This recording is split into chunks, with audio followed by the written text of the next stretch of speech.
Assalamualaikum warahmatullahi wabarakatuh. Halo semuanya, halo teman-teman, apa kabar? Jadi di sini aku bakal mengingatkan kembali nih untuk teman-teman semua mengenai salah satu materi manajemen keuangan di semester 2, yaitu konsep dasar manajemen keuangan dan bentuk perusahaan. Sebelumnya, izinkan aku untuk memperkenalkan diri. Aku Trisna Rahayu dari S1 Manajemen Angkatan 2022. Oke, langsung aja kita lanjut ke materi. Nah, sebelumnya kita perlu mengetahui terlebih dahulu definisi dari konsep dasar manajemen keuangan atau pengertian dari manajemen keuangan itu sendiri itu apa sih?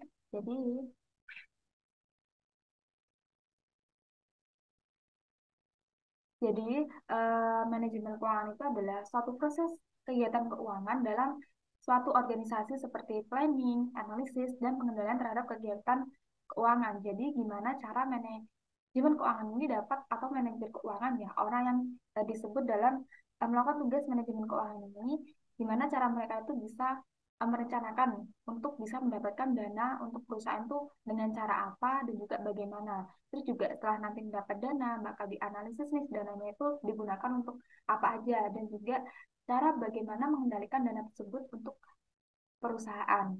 Selain itu juga bisa disebut sebagai salah satu aktivitas kegiatan perusahaan yang berhubungan dengan upaya untuk mendapatkan dana perusahaan dengan meminimalkan biaya serta penggunaan dan pengalokasian dana. Nah, jadi mereka itu gimana cara mendapatkan dana itu semurah-murahnya tetapi banyak gitu jumlahnya. Jadi simpelnya tuh kayak gitu. Terus juga agar kita itu gimana cara mendapat dana tetapi dengan agar bisa meminimalkan biaya bagi perusahaan. Nah, tujuannya itu agar dana tersebut itu bisa efektif dan juga efisien ketika digunakan nantinya bagi perusahaan. Nah, selanjutnya itu juga ada tujuan dan juga fungsi manajer keuangan. Kan orang yang melakukan kegiatan memanage keuangan itu adalah manajer keuangan, gitu kan. Nah, terus tujuannya itu untuk apa sih? Nah, tujuannya itu di sini saya bagi menjadi dua pendekatan, yaitu pendekatan keuntungan dan risiko serta pendekatan likuiditas profitabilitas. Dari pendekatan keuntungan risiko ini adalah manajer keuangan itu harus dapat menciptakan keuntungan yang semaksimal mungkin tetapi dengan tingkat resiko yang minimal gitu. Maksudnya itu adalah eh, suatu perusahaan itu pasti kan ingin ya mendapatkan keuntungan itu yang maksimal, tapi tidak ingin mendapatkan resiko yang maksimal juga. Jadi mereka itu ingin memiliki tingkat resiko itu yang kecil gitu bagi perusahaan. Sehingga ini merupakan salah satu tujuan dari manajer keuangan itu agar mereka itu bisa menciptakan keuntungan yang maksimal bagi perusahaan. Terus juga selanjutnya itu adalah pendekatan likuiditas profitabilitas. Maksudnya itu adalah manajer keuangan ini harus menjaga kesediaan uang kas untuk bisa memenuhi kewajiban finansial. Dan kewajiban finansial ini tuh bisa dalam jangka waktu pendek maupun jangka waktu panjang. Selanjutnya yaitu fungsi manajer keuangan. Fungsinya itu apa bagi perusahaan? Itu adalah yang pertama sebagai keputusan pendanaan. Maksudnya itu adalah eh, pencarian dana gitu. Jadi manajer keuangannya adalah mikir gimana cara mereka itu bisa mencari dana atau mendapatkan dana bagi perusahaan, entah itu dari luar atau dari dalam perusahaan seperti itu. Terus juga eh, agar dana itu tersebut itu dapat digunakan untuk operasional perusahaan dengan baik. Selanjutnya, ketika sudah mendapatkan dana ini, pasti manajer keuangan ini melakukan keputusan investasi dari keputusan untuk mengelola dana yang dimiliki oleh perusahaan. Entah dananya itu mau diinvestasikan ke suatu lembaga keuangan atau ke pasar modal nih, gitu.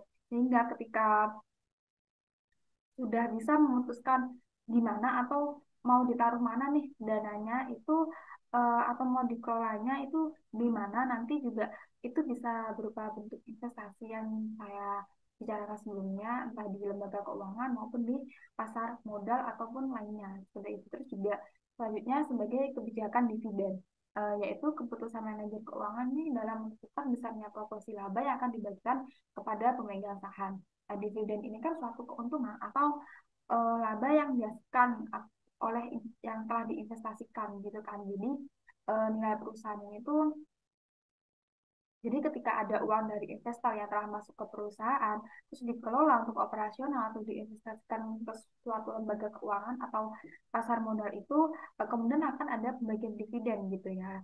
Dan Jadi terus pengaruhnya itu apa sih bagi perusahaan? Itu juga eh, semakin banyak proposal laba yang dibagikan ke investor, pasti kan investor nih semakin setia dan juga senang nih ketika akan menginvestasikan dananya kepada perusahaan tersebut. Sehingga eh, kita nih atau perusahaan itu dapat mensejahterakan pemegang saham seperti itu. Terus selanjutnya tuh ada eh, ruang lingkup manajemen keuangan. Nah, manajemen keuangan kan menyangkut kegiatan-kegiatan, merencanakan, menganalisis dan juga mengendalikan kegiatan keuangan. Seperti yang sudah saya sebutkan sebelumnya, itu juga terkait dengan bidang-bidang yang menjadi tanggung jawab manajer keuangan, maka ruang lingkup manajemen keuangan itu dapat digambarkan secara sistematis dalam PPT ini. Nah, ini kita bisa baca mulai dari sisi kanan ya, yang pasar uang, pasar modal ini itu adalah saham, investor gitu. Mereka menanam saham ke perusahaan. Nah, ini kan ke perusahaan. Nah, ketika nanti sudah dananya itu sudah masuk ke perusahaan kan terus dikelola untuk operasional perusahaan gitu. Nah, ketika sudah dialokasikan dana untuk operasional perusahaan, maka akan misalkan gitu aliran kas tersebut hasil dari operasi perusahaan itu akan kembali lagi ke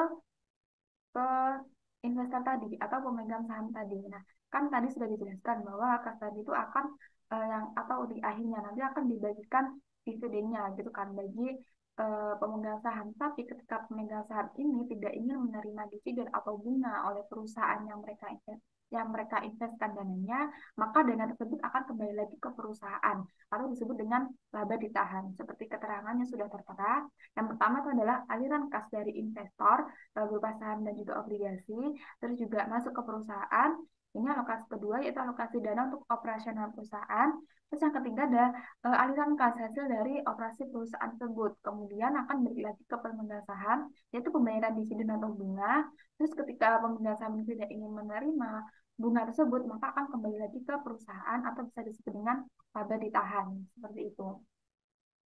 Kita lanjut ke yang kedua yaitu ada bentuk-bentuk perusahaan. Nah, jadi bentuk-bentuk perusahaan ini kita ketahui itu ada 6 macam ya. Nah, sebelum kita lanjut ke macam-macam perusahaan tersebut ada apa aja, kita perlu mengetahui definisi perusahaan itu apa. Jadi apa itu perusahaan?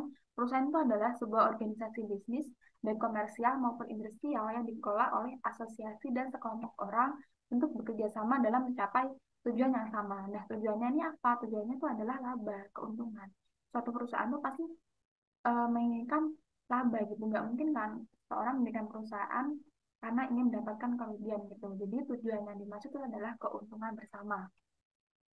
Terus untuk bentuk yang pertama itu ada PT, perseroan terbatas. Jadi perseroan terbatas ini adalah badan usaha yang memungkinkan investor asing untuk melakukan kegiatan komersial di dalamnya dan juga PT ini tuh meminimalkan harus ada 2 orang pemegang saham gitu dan jenis-jenis PT yang ada di Indonesia tuh bermacam-macam seperti yang sudah saya catatkan di PPT itu ada PT terbuka, PT tertutup, PT perseorangan, PT domestik, PT asing, dan PT umum atau publik.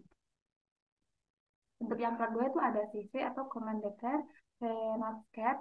CV ini adalah persekutuan komanditer ya, dan CV ini tuh terdiri setidaknya tuh dari 2 orang yang mempercayakan uang atau barang kepada seorang atau beberapa orang yang menjalankan perusahaan tersebut dan harus bertanggung jawab secara pribadi terhadap kegiatan seluruhnya. Terus juga ada beberapa dokumen yang diperlukan untuk kita tuh bisa membangun persekutuan komanditer ini, yaitu dari hasil pendirian CV, terus surat keterangan domisili perusahaan, terus NPWP, nomor pokok wajib pajak, terus pengesahan pengadilan, SIUP, surat izin usaha perdagangan, dan TDP, tanda daftar perusahaan. Selanjutnya itu ada usaha dagang atau UD. Nah, pada usaha dagang ini tuh berbeda ya dengan PT. Jadi UD ini tuh salah satu bentuk badan usaha yang dimiliki oleh 1 orang saja. Jadi cuma 1 orang yang mendirikan dan tidak mensyaratkan harus ada minimal 2 orang atau berapa orang agar bisa memegang saham dari UD tersebut. Jadi berbeda dengan PT yang saya sebutkan sebelumnya dan ada juga beberapa persyaratan yang harus dipenuhi agar kita tuh bisa mendirikan usaha dagang ini, yaitu izin domisili usaha, mengajukan NPWP, SIUP, dan PDP. Sama seperti perusahaan yang sebelumnya yaitu CV. Terus untuk bentuk yang keempat itu ada koperasi. Nah, Koperasi ini adalah badan usaha atau badan hukum di mana anggotanya itu saling bekerja sama dalam kegiatan ekonomi. Jadi nggak cuma satu orang saja nih yang melakukan kegiatan ekonomi, tapi seluruhnya atau seluruh dari orang yang bekerja di dalam koperasi ini. Dan koperasi ini tuh bersifat demokratis. Maksud demokratis itu adalah satu anggota itu satu hak suara atau bisa disebut dengan one man one vote gitu ya. Terus juga koperasi ini didirikan untuk meningkatkan kesejahteraan para anggotanya gitu.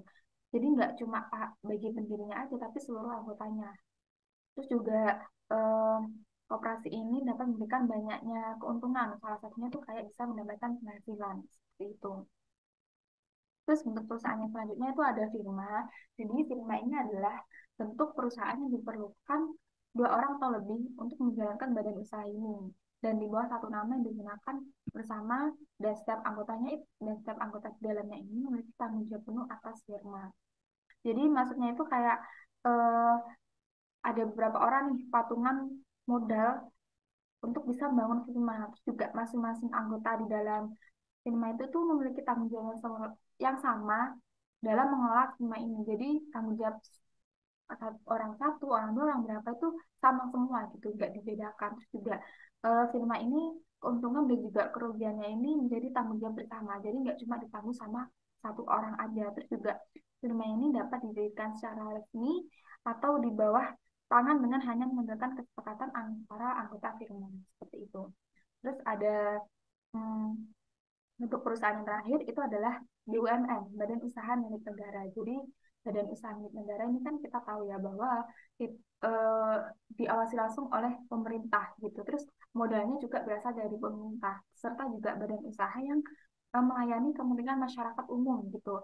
Terus juga selain BUMN kan kita juga tahu nih ada BUMD yaitu Badan Usaha Milik Daerah yang dimana keseluruhan atau sebagian modalnya itu juga diberikan oleh pemerintah seperti itu. Oke. Oke, sekian terima kasih. Jadi mungkin kurang lebih seperti itu yang dapat aku sampaikan mengenai materi konsep dasar manajemen keuangan dan bentuk-bentuk perusahaan. Mohon maaf nih apabila ada kesalahan kata atau kekurangan dan semoga ini dapat bermanfaat bagi kita semua dan juga bagi yang menonton. Dan terima kasih dari aku. Wassalamualaikum warahmatullahi wabarakatuh.